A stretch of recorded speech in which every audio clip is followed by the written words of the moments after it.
Chapters 17 to 21. Chapter 17. The Ramadan. As Queequeg's Ramadan, or fasting and humiliation, was to continue all day, I did not choose to disturb him till towards nightfall, for I cherish the greatest respect towards everybody's religious obligations, never mind how comical, and couldn't find it in my heart to undervalue even a congregation of ants worshipping a toadstool, or those other creatures in certain parts of our earth who, with a degree of footmanism quite unprecedented in other planets, bow down before the torso of a deceased landed proprietor merely on account of the inordinate possessions yet owned and rented in his name. I say we good Presbyterian Christians should be charitable in these things, and not fancy ourselves so vastly superior to other mortals, pagans and what not, because of their half-crazy conceits on these subjects. There was Queequeg now, certainly entertaining the most absurd notions about Yojo and his Ramadan, but what of that? Queequeg thought he knew what he was about, I suppose. He seemed to be content, and there let him rest. All our arguing with him would not avail. Let him be, I say, and heaven have mercy on us all, Presbyterians and pagans alike, for we are all somehow dreadfully cracked about the head, and sadly need mending. Towards evening, when I felt assured that all his performances and rituals must be over, I went up to his room and knocked at the door, but no answer. I tried to open it, but it was fastened inside. "Queequeg," said I, softly, through the keyhole, all silent. "I say, Queequeg, why don't you speak? It's I, Ishmael." But all remained still as before. I began to grow alarmed. I had allowed him such abundant time, I thought he might have had an apoplectic fit. I looked through the keyhole, but the door opening into an odd corner of the room, the keyhole prospect was but a crooked and sinister one. I could only see part of the footboard of the bed, and a line of the wall, but nothing more. I was surprised to behold, resting against the wall, the wooden shaft of Queequeg's harpoon, which the landlady the evening previous had taken from him before our mounting to the chamber. That's strange, thought I, but at any rate, since the harpoon stands yonder, and he seldom or never goes abroad without it, therefore he must be inside here, and no possible mistake. "Queequeg! Queequeg!" All still. Something must have happened. Apoplexy. I tried to burst open the door, but it stubbornly resisted. Running downstairs, I quickly stated my suspicions to the first person I met, the chambermaid. "La, la!" she cried, "I thought something must be the matter. I went to make the bed after breakfast, and the door was locked, and not a mouse to be heard, and it's been just so silent ever since. But I thought, maybe, you had both gone off and locked your baggage in for safe keeping. La, la, ma'am! Mistress! Murder! Mrs. Hussey! Apoplexy!" And with these cries she ran toward the kitchen, I following. Mrs. Hussey soon appeared with a mustard pot in one hand and a vinegar cruet in the other, having just broken away from the occupation of attending to the castors, and scolding her little black boy meantime. "Woodhouse," cried I, "which way to it? Run, for God's sake, and fetch something to pry open the door. The axe! The axe! He's had a stroke, depend upon it." And so saying, I was unmethodically rushing upstairs again empty-handed, when Mrs. Hussey interposed the mustard pot and vinegar cruet and the entire castor of her countenance. "What's the matter with you, young man?" "Get the axe. For God's sake, run for the doctor, some one, while I pry it open." "Look here," said the landlady, quickly putting down the vinegar cruet, so as to have one hand free. "Look here. Are you talking about prying open any of my doors?" And with that she seized my arm. "What's the matter with you? What's the matter with you, shipmate?" In as calm but as rapid a manner as possible, I gave her to understand the whole case. Unconsciously clapping the vinegar cruet to one side of her nose, she ruminated for an instant, then exclaimed, "No, I haven't seen it since I put it there." Running to the little closet under the landing of the stairs, she glanced in, and returning told me that Queequeg's harpoon was missing. "He's killed himself," she cried. "It's unfortunate Stiggs done over again. There goes another counterpane. God pity his poor mother. It'll be the ruin of my house." Has the poor lad a sister? Where's that girl? There, Betty, go to Snarles the painter and tell him to paint me a sign, with no suicides permitted here, and no smoking in the parlor. Might as well kill both birds at once. Kill! Ah, the Lord be merciful to his ghost. What's that noise there? You, young man, avast there!" And running up after me, she caught me as I was again trying to force open the door. "I don't allow it. I won't have my premises spoiled. Go for the locksmith. There's one about a mile from here. But avast!" putting her hand in her side pocket. "Here's a key that'll fit, I guess. Let's see." And with that she turned it in the lock, but alas, Queequeg's supplemental bolt remained undrawn within. "Have to burst it open," said I, and was running down the entry a little for a good start when the landlady caught at me, again vowing that I should not break down her premises. But I tore from her, and with a sudden bodily rush dashed myself full against the mark. With a prodigious noise the door flew open, and the knob, slamming against the wall, sent the plaster to the ceiling. And there, good heavens, there sat Queequeg, altogether cool and self-collected, right in the middle of his room, squatting on his hams and holding Yojo on the top of his head. He looked neither one way nor the other way, but sat like a carved image, with scarce a sign of active life. "Queequeg," said I, going up to him, "Queequeg, what's the matter with you?" "He hain't been sitting so all day, has he?" said the landlady. But all we said, not a word could we drag out of him. I almost felt like pushing him over so as to change his position, for it was almost intolerable. It seemed so painfully and unnaturally constrained, especially as in all probability he had been sitting so for upwards of 8 or 10 hours, going too without his regular meals. "Mrs. Hussey," said I, "he's alive at all events, so leave us if you please, and I will see to this strange affair myself." Closing the door upon the landlady, I endeavoured to prevail upon Queequeg to take a chair, but in vain.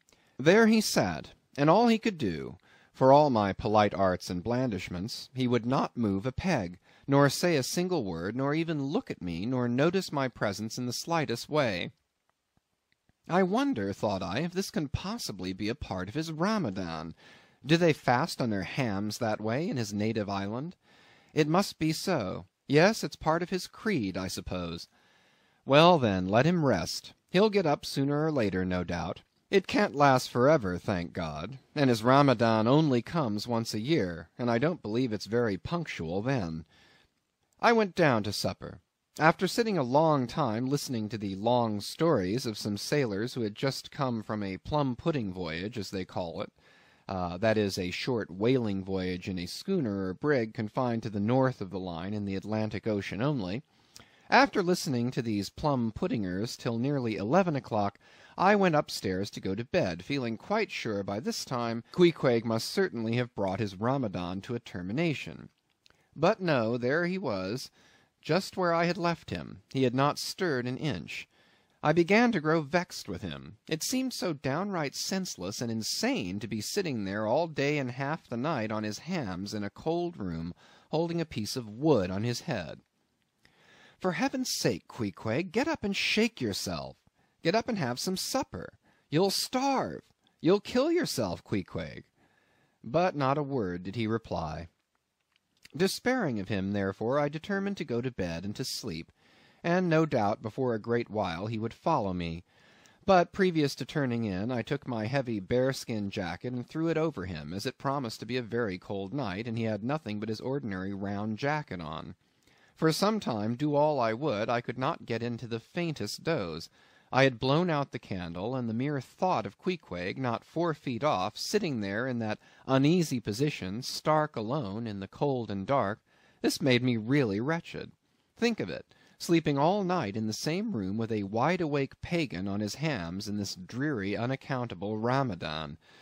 But somehow I dropped off at last, and knew nothing more till break of day, when, looking over the bedside, there squatted Queequeg, as if he had been screwed down to the floor.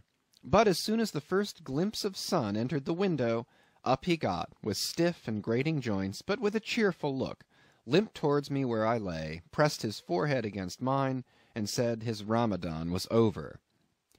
Now, as I before hinted, I have no objection to any person's religion, be it what it may, so long as that person does not kill or insult any other person, because that other person don't believe it also.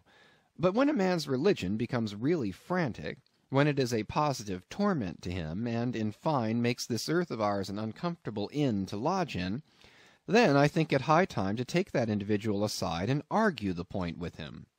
And just so I now did with Queequeg. "Queequeg," said I, "get into bed now, and lie and listen with me." Then I went on, beginning with the rise and progress of the primitive religions, and coming down to the various religions of the present time, during which time I laboured to show Queequeg that all these Lents, Ramadans, and prolonged ham-squattings in cold cheerless rooms were stark nonsense, bad for the health, useless for the soul, opposed, in short, to the obvious laws of hygiene and common sense. I told him, too, that he, being in other things such an extremely sensible and sagacious savage, it pained me, very badly pained me, to see him now so deplorably foolish about this ridiculous Ramadan of his. Besides, argued I, fasting makes the body cave in, hence the spirit caves in, and all thoughts born of a fast must necessarily be half-starved. This is the reason why most dyspeptic religionists cherish such melancholy notions about their hereafters.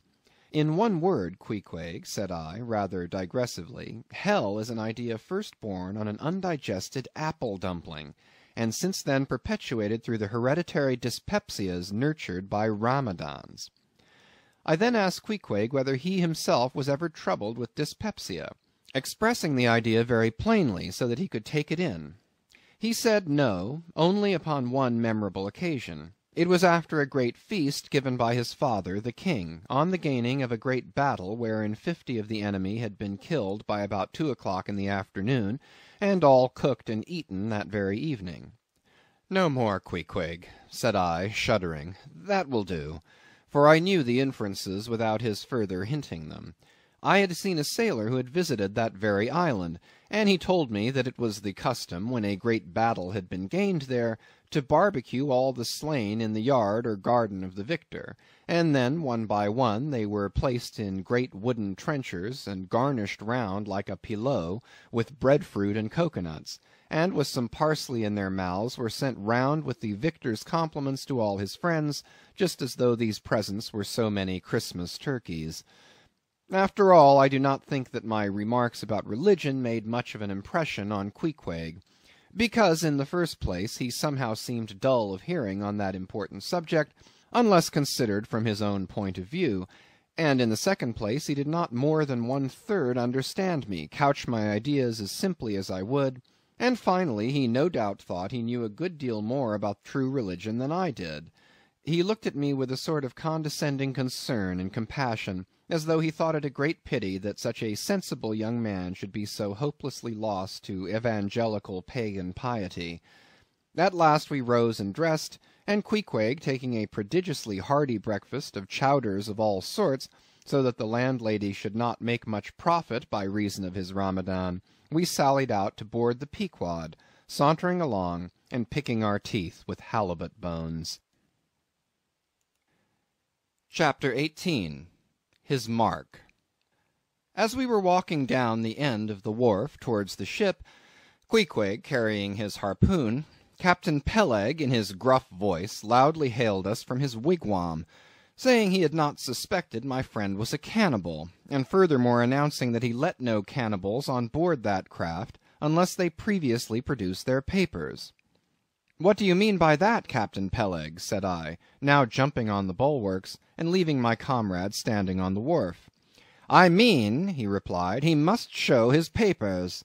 "Yes," said Captain Bildad in his hollow voice, sticking his head from behind Peleg's out of the wigwam. "He must show that he's converted. Son of darkness," he added, turning to Queequeg, "art thou at present in communion with any Christian church?" "Why," said I, "he's a member of the First Congregational Church."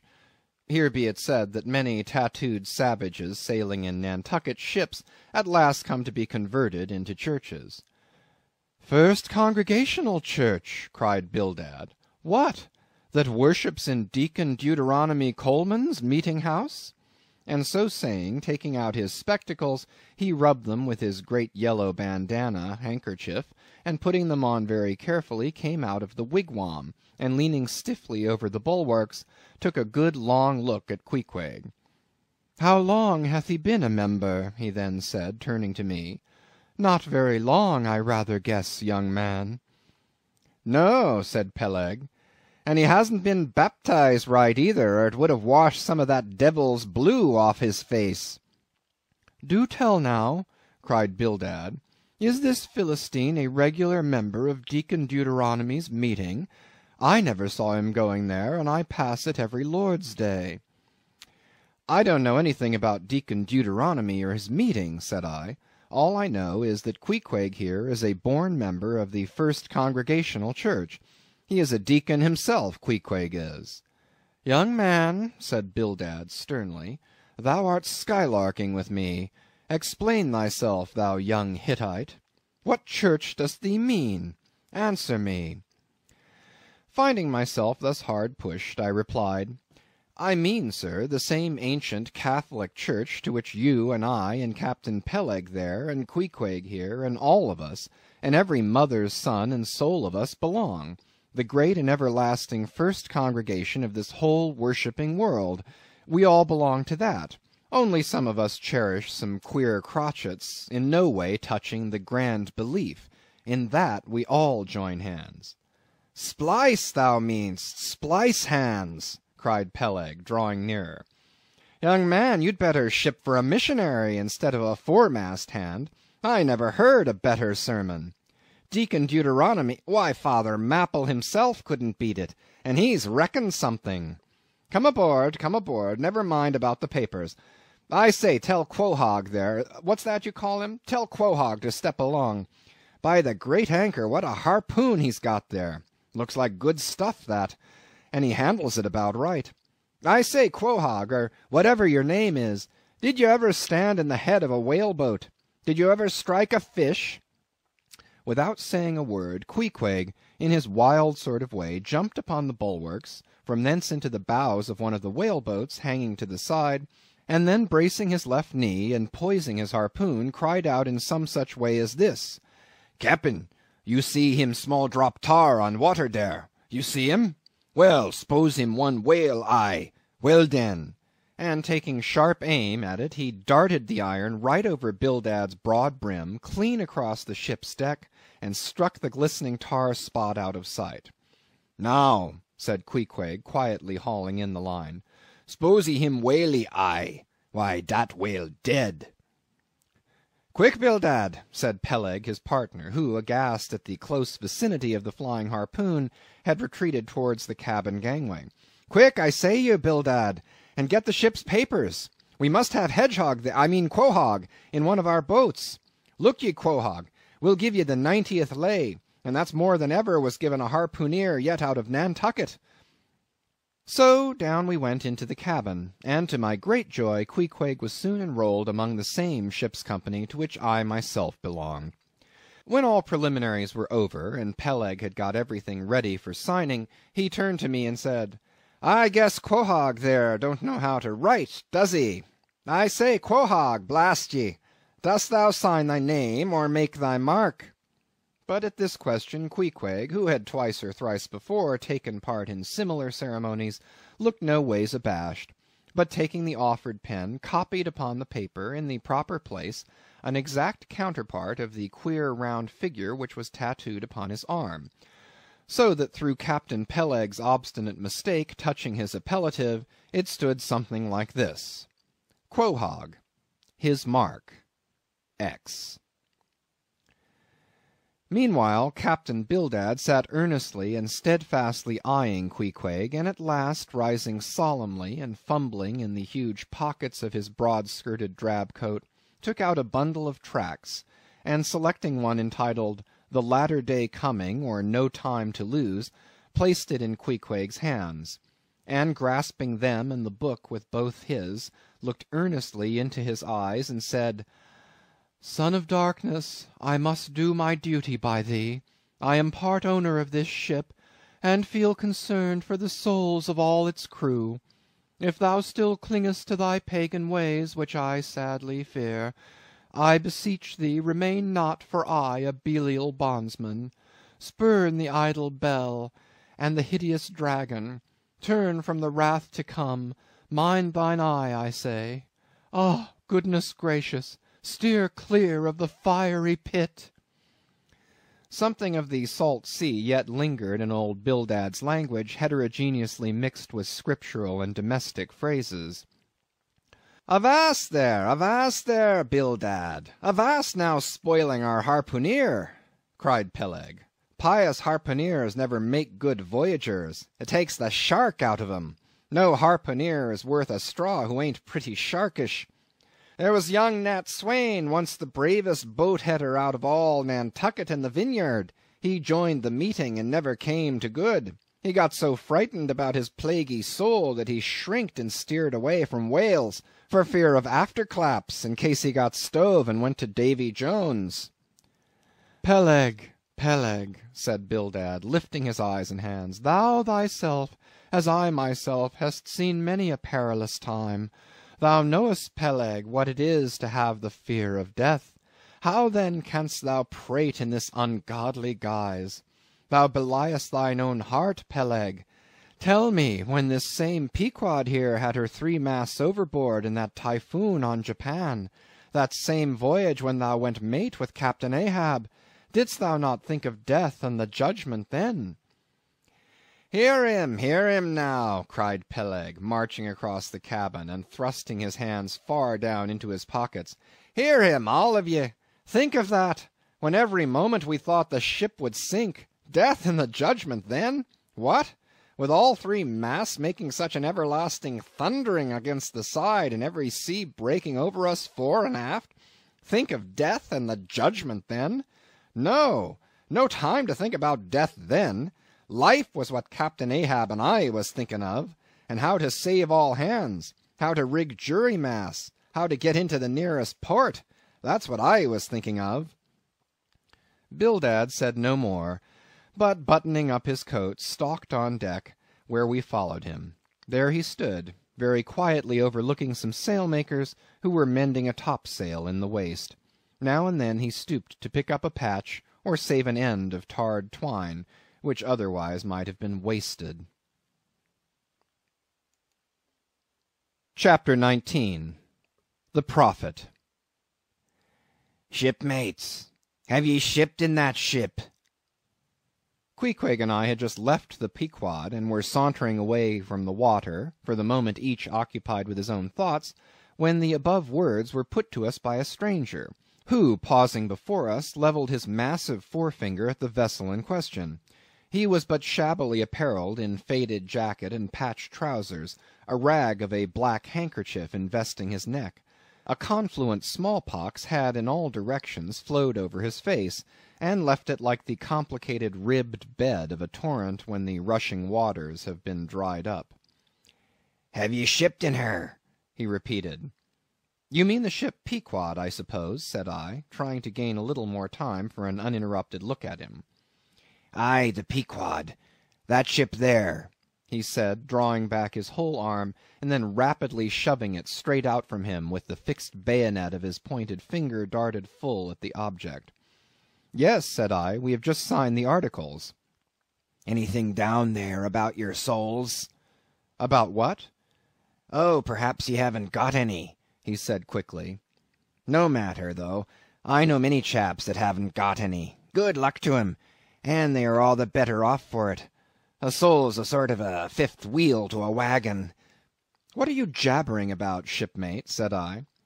"He's got enough, though, to make up for all deficiencies of that sort and other chaps," abruptly said the stranger, placing a nervous emphasis upon the word he.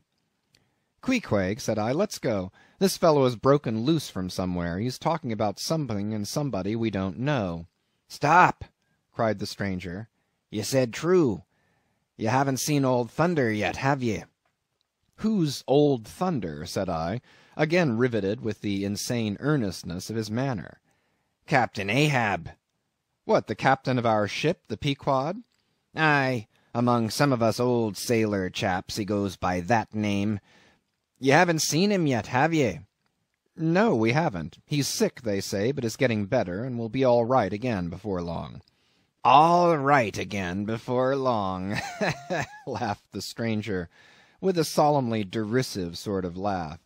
Look ye, when Captain Ahab is all right, then this left arm of mine will be all right, not before. What do you know about him? What did they tell you about him? Say that. They didn't tell much of anything about him, only I've heard he's a good whale hunter and a good captain to his crew. That's true. That's true, yes, both true enough. But you must jump when he gives an order. Step and growl, growl and go. That's the word with Captain Ahab. But nothing about the thing that happened to him off Cape Horn long ago, when he lay like dead for 3 days and nights. Nothing about that deadly scrimmage with the Spaniard before the altar in Santa. Heard nothing about that, eh? Nothing about the silver calabash he spat into, and nothing about losing his leg last voyage according to the prophecy? Didn't you hear a word about them matters and something more, eh? No, I don't think you did. How could ye? Who knows it? Not all Nantucket, I guess. But howsever, mayhap you've heard tell about the leg, and how he lost it. Aye, you've heard of that, I dare say. Oh, yes, that everyone knows a'most. I mean, they know he's only one leg, and that a parmaset he took the other off. My friend, said I, what all this gibberish of yours is about, I don't know, and I don't much care, for it seems to me that you must be a little damaged in the head. But if you are speaking of Captain Ahab, of that ship there, the Pequod, then let me tell you that I know all about the loss of his leg. All about it, eh? Sure you do? All? Pretty sure. With finger pointed and eye levelled at the Pequod, the beggar-like stranger stood a moment, as if in troubled reverie, and then, starting a little, turned and said, You've shipped, have ye? Names down on the papers? Well, well, what's signed is signed, and what's to be will be, and then again perhaps it won't be, after all.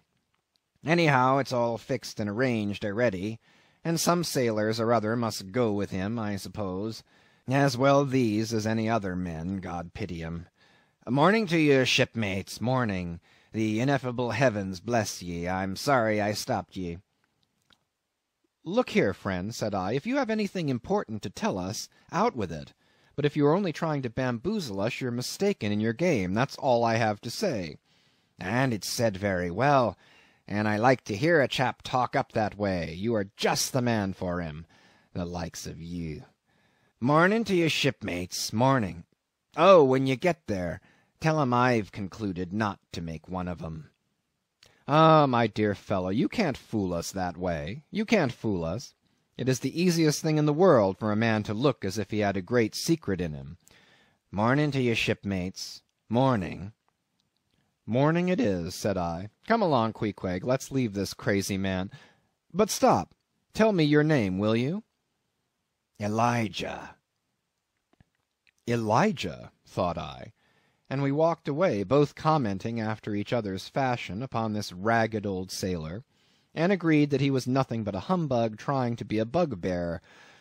But we had not gone perhaps above 100 yards, when chancing to turn a corner, and looking back as I did so, who should be seen but Elijah following us, though at a distance. Somehow the sight of him struck me so that I said nothing to Queequeg of his being behind, but passed on with my comrade, anxious to see whether the stranger would turn the same corner that we did. He did, and then it seemed to me that he was dogging us, but with what intent I could not for the life of me imagine.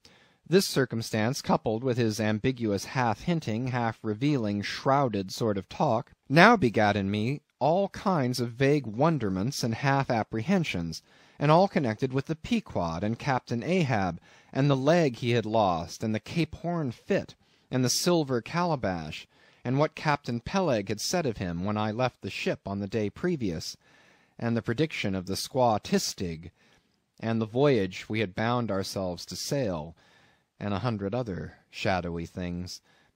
I was resolved to satisfy myself whether this ragged Elijah was really dogging us or not, and with that intent crossed the way with Queequeg, and on that side of it retraced our steps. But Elijah passed on without seeming to notice us. This relieved me, and once more and finally, as it seemed to me, I pronounced him in my heart a humbug. Chapter 20. All astir. A day or two passed, and there was great activity aboard the Pequod. Not only were the old sails being mended, but new sails were coming on board, and bolts of canvas and coils of rigging. In short, everything betokened that the ship's preparations were hurrying to a close. Captain Peleg seldom or never went ashore, but sat in his wigwam, keeping a sharp lookout upon the hands. Bildad did all the purchasing and providing at the stores, and the men employed in the hold and on the rigging were working till long after nightfall. On the day following Queequeg's signing the articles, word was given at all the inns where the ship's company were stopping that their chests must be on board before night, for there was no telling how soon the vessel might be sailing. So Queequeg got down our traps, resolving, however, to sleep ashore till the last. But it seems they always give very long notice in these cases, and the ship did not sail for several days. But no wonder, there was a good deal to be done, and there is no telling how many things to be thought of before the Pequod was fully equipped. Everyone knows what a multitude of things, beds, saucepans, knives and forks, shovels and tongs, napkins, nut-crackers, and what not, are indispensable to the business of housekeeping. Just so with whaling, which necessitates a 3 years' housekeeping upon the wide ocean, far from all grocers, costermongers, doctors, bakers, and bankers. And though this also holds true of merchant vessels, yet not by any means to the same extent as with whalemen. For besides the great length of the whaling voyage, the numerous articles peculiar to the prosecution of the fishery, and the impossibility of replacing them at the remote harbours usually frequented, it must be remembered that of all ships, whaling vessels are the most exposed to accidents of all kinds, and especially to the destruction and loss of the very things upon which the success of the voyage most depends. Hence the spare boats, spare spars, and spare lines and harpoons, and spare everythings almost but a spare captain and duplicate ship. At the period of our arrival at the island, the heaviest storage of the Pequod had been almost completed, comprising her beef, bread, water, fuel, and iron hoops and staves. But as before hinted, for some time there was a continual fetching and carrying on board of divers odds and ends of things, both large and small. Chief among those who did this fetching and carrying was Captain Bildad's sister, a lean old lady of a most determined and indefatigable spirit, but withal very kind-hearted, who seemed resolved that if she could help it, nothing should be found wanting in the Pequod, after once fairly getting to sea. At one time she would come on board with a jar of pickles for the steward's pantry, another time with a bunch of quills for the chief mate's desk, where he kept his log, a third time with a roll of flannel for the small of someone's rheumatic back. Never did any woman better deserve her name, which was Charity, Aunt Charity, as everyone called her. And like a sister of charity did this charitable Aunt Charity bustle about hither and thither, ready to turn her hand and heart to anything that promised to yield safety, comfort, and consolation to all on board a ship in which her beloved brother Bildad was concerned, and in which she herself owned a score or two of well-saved dollars. But it was startling to see this excellent-hearted Quakeress coming on board, as she did the last day, with a long oil ladle in one hand and a still longer whaling lance in the other. Nor was Bildad himself nor Captain Peleg at all backward. As for Bildad, he carried about with him a long list of the articles needed, and at every fresh arrival down went his mark opposite that article upon the paper. Every once in a while Peleg came hobbling out of his whalebone den, roaring at the men down the hatchways, roaring up to the riggers at the masthead, and then concluding by roaring back into his wigwam. During these days of preparation Queequeg and I often visited the craft, and as often I asked about Captain Ahab, and how he was, and when he was going to come on board his ship. To these questions they would answer that he was getting better and better, and was expected aboard every day. Meantime the two captains, Peleg and Bildad, could attend to everything necessary to fit the vessel for the voyage. If I had been downright honest with myself, I would have seen very plainly in my heart that I did but half fancy being committed this way to so long a voyage, without once laying my eyes on the man who was to be the absolute dictator of it, so soon as the ship sailed out upon the open sea. But when a man suspects any wrong, it sometimes happens that if he be already involved in the matter, he insensibly strives to cover up his suspicions even from himself. And much this way it was with me. I said nothing, and tried to think nothing. At last it was given out that some time next day the ship would certainly sail, so next morning Queequeg and I took a very early start. Chapter 21. Going Aboard. It was nearly 6 o'clock, but only grey, imperfect, misty dawn when we drew nigh the wharf. "There are some sailors running ahead there, if I see right," said I to Queequeg. "It can't be shadows. She's off by sunrise, I guess. Come on." "Avast!" cried a voice, whose owner, at the same time coming close behind us, laid a hand upon both our shoulders, and then insinuating himself between us, stood stooping forward a little in the uncertain twilight, strangely peering from Queequeg to me. It was Elijah. "Going aboard?" "Hands off, will you?" said I. "Looky here," said Queequeg, shaking himself. "Go away." "Ain't going aboard, then?" "Yes, we are," said I, "but what business is that of yours? Do you know, Mr. Elijah, that I consider you a little impertinent?" No, I wasn't aware of that," said Elijah, slowly and wonderingly looking from me to Queequeg with the most unaccountable glances. "Elijah," said I, "you will oblige my friend and me by withdrawing. We are going to the Indian and Pacific Oceans, and would prefer not to be detained." "Ye be ye, coming back before breakfast?" "He's cracked, Queequeg," said I. "Come on." "Halloa!" cried stationary Elijah, hailing us when we had removed a few paces. "Never mind him," said I. "Queequeg, come on." But he stole up to us again, and suddenly clapping his hands on my shoulder, said, "Did you see anything looking like men going towards that ship a while ago?"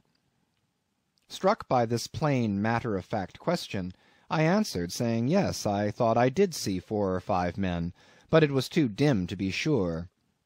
"Very dim, said Elijah. "Morning to ye."